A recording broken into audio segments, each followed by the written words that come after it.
Hey, how's it going? This is Nick with Nick's Forecast. How you guys doing today on the 13th of December?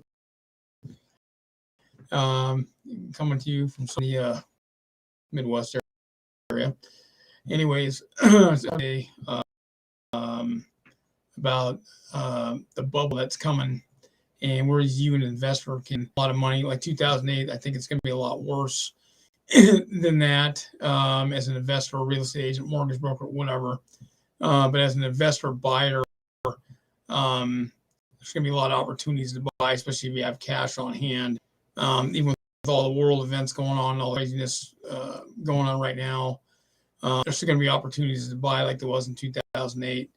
One thing is the people that had cash in 2008, 9, 10, 11, 12, before things started to change in 2013, they were able to buy quite a bit or put a lot down and get properties, whether it was buying apartment buildings, commercial buildings, whatever, matter. Anyways, so sorry about that, a little cold. Anyways, so this is kind of where you have an opportunity to do some cool stuff. Lots, go away since there is some subprime, non-prime stuff out there right now. You can take advantage of it. But there's going to be a lot of tax sales are going to start hitting soon. And the tax sales is something you need to start hitting, especially if you're an investor, buyer, or a buyer.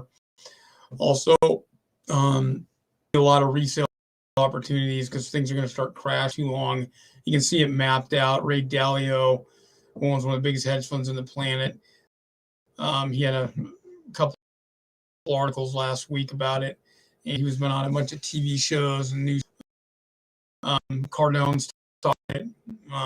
There's been some other major hitters that have been talking about it. So there's some opportunities there hit as far as that goes. And so the finance changed. They were really hardcore in 2008, 9, 10, 11, 12 before things started to loosen up. So it was almost 4 years at.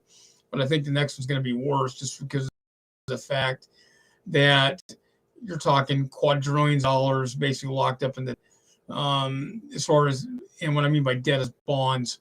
Big bond defaults are going to have, even though a lot of the loans right now are a good chunk of them, say over 90% of them are government backed, but there's still a big chunk of them out there that aren't. And it could be even with the government backed ones, with all the money they're printing as inflation goes up and rates will go up, get some of the, basically knock out some of the air in the low. Going to be issues that are going to pop up. But the foreclosure game, there's going to be a lot of stuff as far as that goes. For game, there'll be a lot more opportunities at the courthouses. The tax they only do once a year. There'll be a lot of opportunity for sale by owners. There'll be more opportunity because there'll be more of them. And a lot of realtors basically will have bank repos. And that's a list you guys should start checking out now.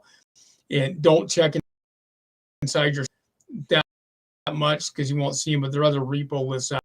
There's Fannie Mae, FHA, VA repo lists. You need down FHA, Fannie Mae, VA repo lists. There's Freddie Mac repo lists. Banks got a lot of repo lists. Also, two checks. A lot of people don't do this. So small banks and credit unions, you have A, B, C credit union, and they might say they only have 5 branches, 4 branches. They have a list. They only portfolio so much of their cash. A lot of the stuff's on the secondary market. You got small banks. C Bank has 3 branches. They portfolio very little of their amount. So the secondary market stuff. Also, too, there's a lot of big banks out there that have secondary markets because what they do is they portfolio their cash and their subsidiary and bond it. There's one big bank out in the Midwest, Central Bank. And Central Bank's big, but they're divided up into regions. When they happens, they do it for tax purposes, which is kind of unusual for a bank. But just look at, there's a lot of banks, regional banks, where they only own maybe 30-40% of it. I'm just giving you guys opportunities to look because you can start looking at those right now. Tax sales pop up once a year. If you got a few people in on it, or you got some family members that you authorize to write the check, you sign it, they go on and put the amount in, and you get the property. Tax sales, you can only hold on to the property a year, and then you may or may not get it, but if you buy enough of them, you can get it. In the East and West Coast, you're going to have lack, not as much in the city metropolitan areas, but if you go outside the metropolitan areas, in the country areas, way more suburban areas, you have a good chance. The same thing with the tax sales. Not besides that, the foreclosure sales, excuse me. So there are a lot of ways that you can work it. And the thing that I think is a big bubble, because there's too much cash floating around as inflation comes up, it could snap the economy. And also, too, there's all these situations that have to do with supply chain issues and stuff like that. And all these things have an effect as far as what you do economic-wise. And also, too, is gas price up and blah, blah, blah, blah, blah. But the biggest thing is bonds. Bonds right now could possibly explode out. Ray Dalio isn't the only one. There's writers from Morgan Stanley, Chase Bank, Wells Fargo, PNB Bank, and a bunch of America. There's some other big hedge funds out there that have written about it. And so right now is the bond getting out of control. They can't pay for the debt. It's probably going to collapse at some point. Right now, yeah, there's some hot markets out there, but not every market's hot. There's some good deals.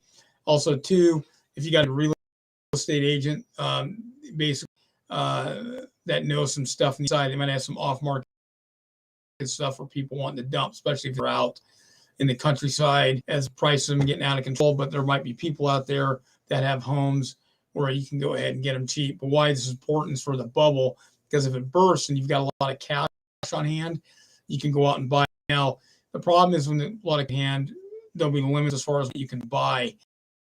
But the thing is, the cool part is people like myself that have funders that you've never heard of before, because they don't advertise, they only advertise to brokers or experienced brokers like myself that only do commercial. We have non-owner occupied is still pretty low rates, and you can totally work it because they have hedge funds and advisory groups. Cash, what happens, you can still fund deals and still a pretty good deal. So, for commercial, 80, 85% LTV, putting money down if you're buying an apartment building or a commercial building.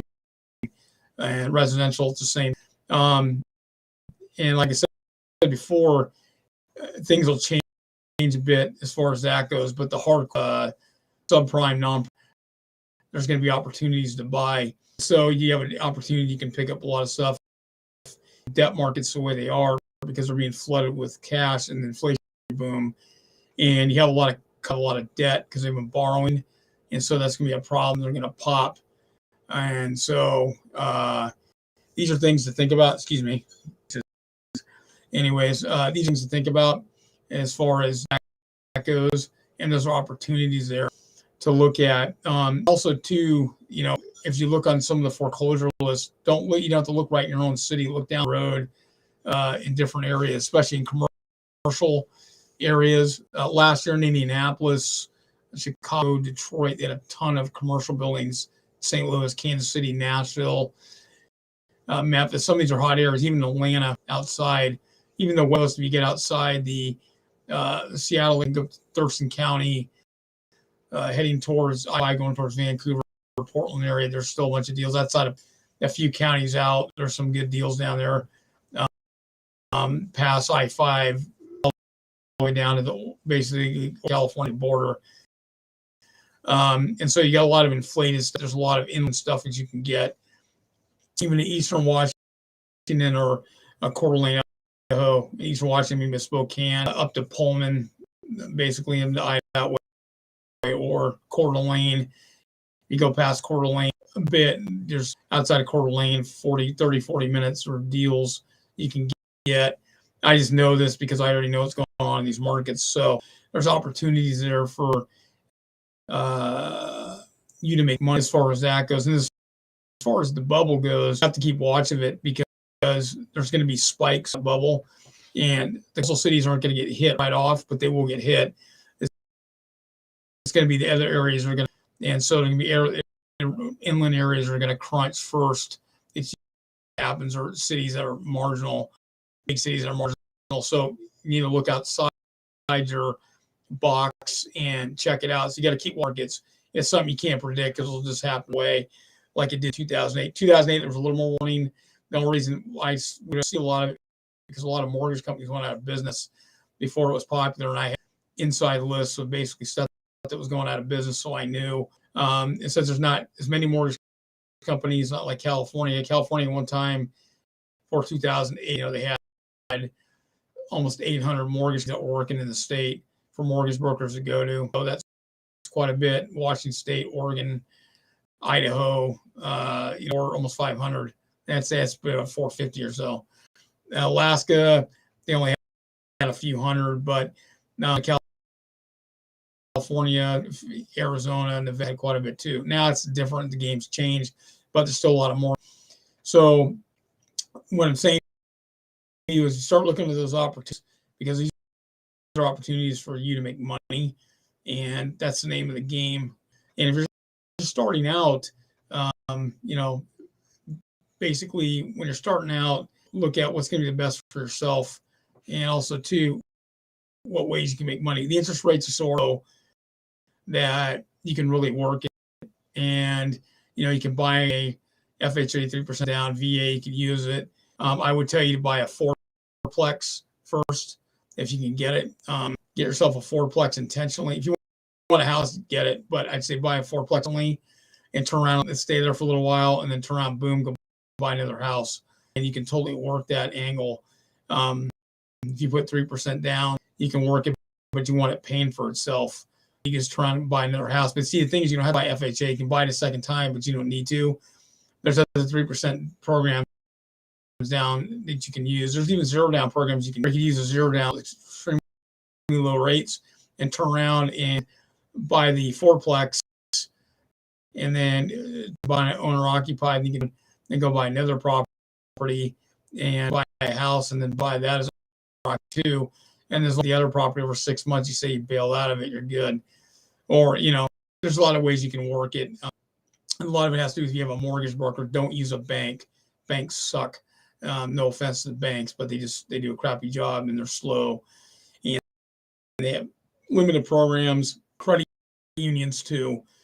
So your broker, it's a better deal. Excuse me. So what I'm saying, you start heading up if you can start getting some cash together, because up here before too long. And some of the country, United States, like in the Midwest, will do pretty well, regardless if it gets hit. Because a lot of people are moving to the Midwest, just because in the Southwest, because of the markets.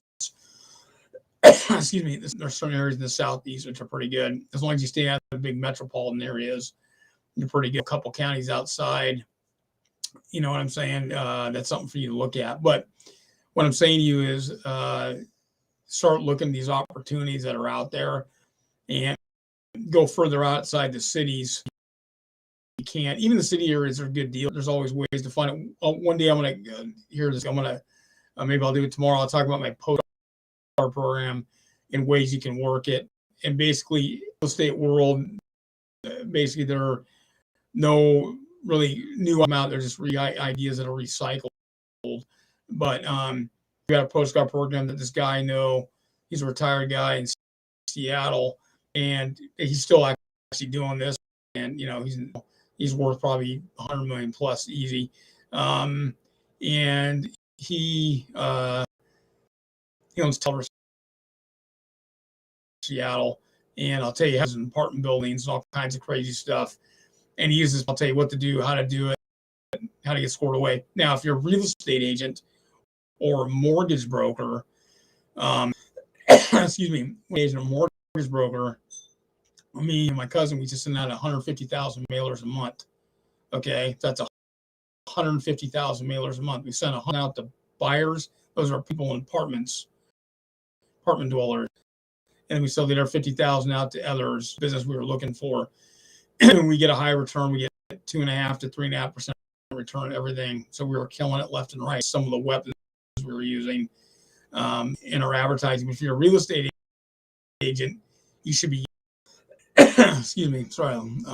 And so like I said, this broadcast, basically I go beyond the real estate and the norm. So a lot of different things. But when I bring up the postcard thing, because if a bubble bursts, you can totally advantage of it if you're trying to get into an area, whether you're a consumer just looking to buy or to buy, investor, especially an investor, you can go in an area and you can take it. Because 2008 in the metropolitan area of Seattle region, I knew we were doing it, and they were just killing it because my cousin did it for a little while. And so there's opportunity there. If you're a real estate agent, this would be, because very few agents do it now, but if you're doing it bulk, you can still work it. And there's some other ways you can work it. Mortgage broker, same thing. Yeah, everyone uses the internet rate and all that, but you can tie all your postcard into internet, 800 lines, all kinds of stuff. Investor, you can do the same thing. And this ties in too, if the market goes bad, the market gets really bad. Excuse me, I'm looking at something here. If the market goes really bad, sorry, business stuff. Anyways, if the market goes really bad, you can totally take to this, especially if you got a lot of cash on hand. And I know a lot of investors out there, you got cash, you don't know where to place it and what to do with it. So I'm here to help you do, because I've already done all the stuff, and I had a fun stuff and I work it. Because it's really, when you buy these properties, especially the tax properties, basically you're buying those for super cheap. You try to get them fixed up, take 50 to cent out, and turn around, you're running it out with a low rate. You're still working it. Now the rates are going to go up because it has so much cash in it. They're going to have to do it. They're going to have rates to take some of the sales out. But even when they do that, there's opportunities there. So I don't put a lot of stock in a lot of stuff. That's kind of what's said. You as an investor or as a buyer just looking to buy, there's opportunities there. Those days of buying the quick fix and selling it right away for profit, those days are pretty much dead. But there are deals out there if you work it and you're looking for specifics. There's a lot of ways that you can nail it. As a real estate agent too, as a mortgage broker too. I know as a real estate agent, mortgage broker, when I send specific mail for certain stuff, me and my cousin used to pick up properties and we turn around and fix them and dump them. Someone turn around and fix up, finance them, and take a bunch of cash out of it. We get to keep, not taxable, and then we turn around and sell it later on. And as we were running it, and boom, and we even took more profits out, sold it. Because you got to figure the average in the United States, usually with the taxes, the commissions, everything else, and it runs anywhere from, let's say, 9 to 12% average. California, New York's going to be a little more, Massachusetts, New Jersey. But that's usually on average 9 to 12, 10% is the target, 10.5. So there's opportunities for you to really work it. And so, like I said, the bubble, yeah, bad. It's probably worse than 2008 when it goes down. It could be sometime. It could be into 2023. May not happen at all, but I have a feeling it's going to happen. There's just too much being written about it.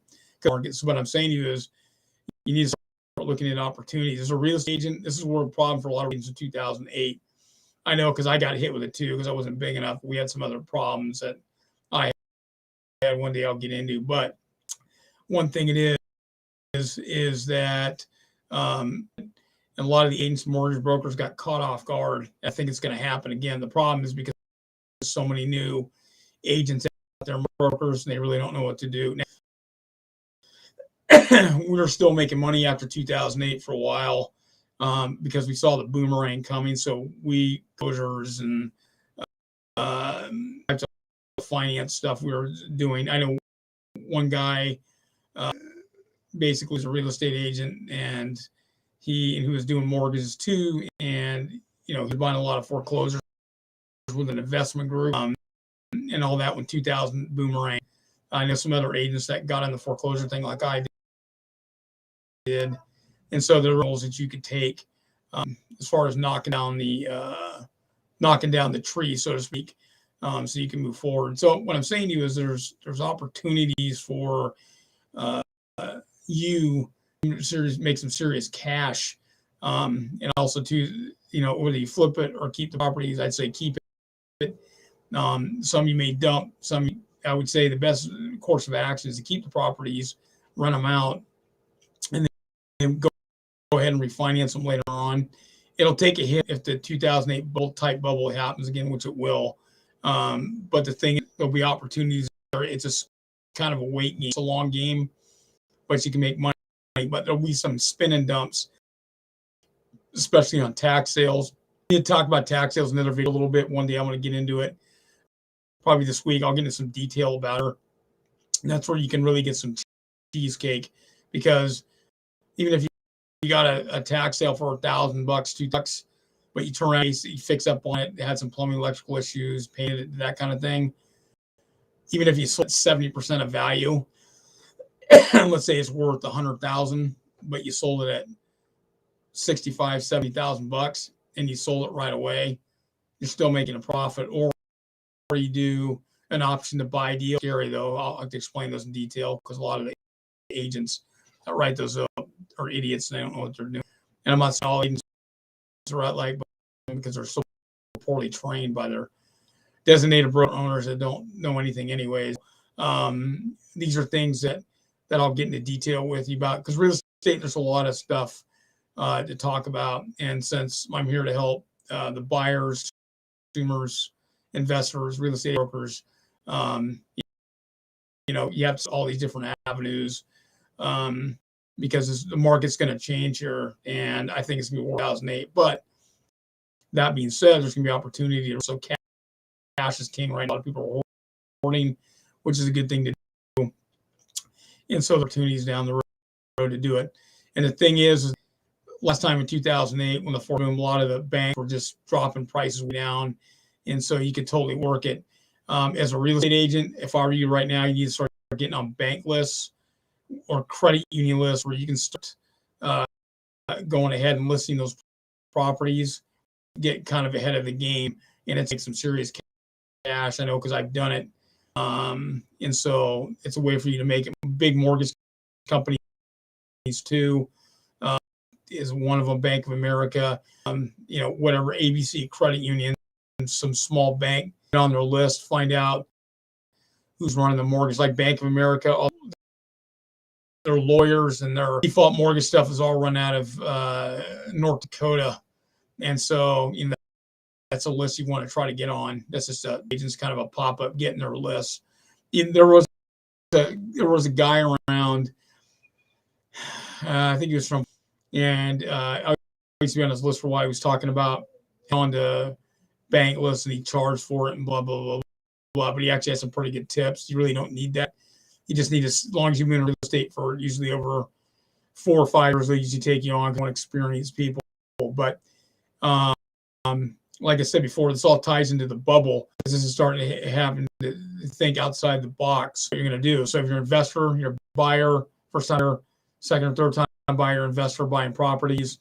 If you're a real estate agent or mortgage broker, so you start getting out of the box. Also, too, if you're a mortgage broker, you should be investing in real estate anyways. I bought my first piece of real estate when I was so I started real estate at 25, 29 when I got it. I just turned 29 when I did it. So, and I bought a foreclosed property from this lady that was going under. I refinanced the house 3 times. They got a bunch of money out of it each time. Still sold it, made a profit. So, so I knew when and so as a real estate agent and a mortgage broker, more than one property than your house, because I put that on there when if you're a buyer and they talk to a real estate agent, that's a question I have is you need to find out how many properties have you owned? How many properties do you own? Question, especially if you're in the game. Now, excuse me, if you're new, I understand you're trying to make, you've only been in a couple of years. That's very, and I usually say cherry, 3 years or less. So if you own one property or not, you're in your 4th, 5th, 6th year, you need at least 1 or at least 2 properties. Well, 1 for sure.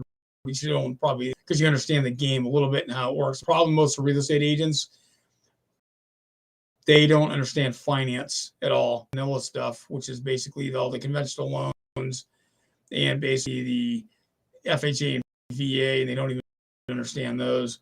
And also, too, most they don't know much about real estate anyways. They should, but they don't. They barely know how to do paper anyways. I am slamming you because it's not your fault. It's your broker owners. I had to learn every trial and error. And it cost me a lot sometimes, but it was worth it because I know how to do all this stuff that nobody knows how to do. And I already know it. So because I talk to brokers and stuff like that, I'll talk to in Seattle and mortgage people in Seattle, and they still don't know anything. They call me because they still don't know squat. And I know things changed quite a bit, but that's just because change is inevitable. So we have to get used to it. But anyways, all my information is out there. You'll hold me, ask me some questions. Subscribe. If you see my stuff, go ahead and subscribe. As I try to build up because it's all new still. And my future goal is to get to 1 million YouTube subscribers, and I will do it. And you're going to help me do it because it's awesome. And my goal is to provide you accurate information and talk about things that no one's going to talk about. Next broadcast, when I broadcast, I'm going to talk about the post. And basically, I'm going to talk about it for investors, buyers, and different buyers, first timers, second, third time investors, and real estate agents and mortgage brokers. I'm going to talk about some different trainers that have good programs and things done in the past to make it scored away. So deals, you start putting stuff together. Because being a real estate agent is more than just trying to get listings and working with the buyers. Start working it for yourself. One guy I tell you he's worth 100 million plus, probably more than that. He was a real estate broker for a long time. He had his own company, he did his own thing, but he was doing this for himself. He wasn't just trying to find things. He was doing it for himself because he kept getting houses way under value. So, like I said, we basically using Prime Capital Inc.com, basically it's a temporary site, and also to nickforecast at gmail.com. You'll see it. Twitter feeds, Facebook feeds. I'm here and to score you away. Anyways, you guys have a good day and go make some money.